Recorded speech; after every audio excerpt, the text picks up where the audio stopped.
Šiandien už lango labai gražiai sninga, ruošiamės į kalnus slidinėti ir jau antrą dieną iš eilės aš naudojau vandeniui atsparų tušą.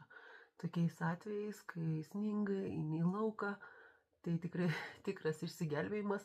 Vakar patikrinau, kuo puikiausiai laikė, jokių išsitepliojimų, jokių dėmių ant veido odos, labai gražiai išilgina blakstienas. Nežinau, ar matosi kameroje čia tas skirtumas, gal ne pats idealiausias apšvietimas, bet iš tiesų ir blakstienos gražios paryškintos, ilgos ir iššukuotos, labai natūraliai atrodo, nesulipina šitas tušas blakstienų, gražiai praskiria ir laikosi, puikiai laikosi.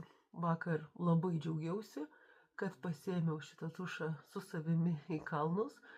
Pirmas 3 dienas buvo saulėtas oras, tai naudojausi tušu paprastu, ne vandeniu atspariu, o vakar išbandžiau šitą ir tiesiog pasidžiaugiau. Pasimėgavau gamta, kalnais, aišku, buvo ir iššūkių su ta gamta, bet apie tušą tikrai negalvojau ir negalvojau, kaip atrodo mano ten tas veidas, akis ir ar neišsitepė ir ar netrodau tiesiog kažkaip juokingai su tuo išsitepusiu tušu. Tai labai rekomenduoju, kas lankot baseinus, kas būnat gamtoj daug, kas mėgstate pabūti tokiose sąlygose, kai gali būti drėgna, ar sninga, lyja, ir taip pat labai tiks toms, kurių akys ašaroja.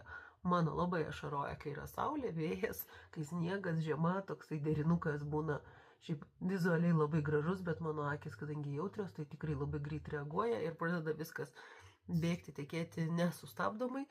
Tai vat tas tušas, kuris yra atsparus ir labai gerai laikosi, tikrai labai gelbėja tokiose situacijose. Jei aktualu, kreipkitės. Kviečiu išbandyti, tikrai vertas dėmesio. Tušas toms, kurios turi tokių iššūkių kaip aš. Šiandien už lango labai gražiai sninga, ruošiamės į kalnus slidinėti ir jau antrą dieną iš eilės aš naudojau vandeniui atsparų tušą. Tokiais atvejais, kai sninga, eini į lauką, tai tikrai tikras išsigelbėjimas.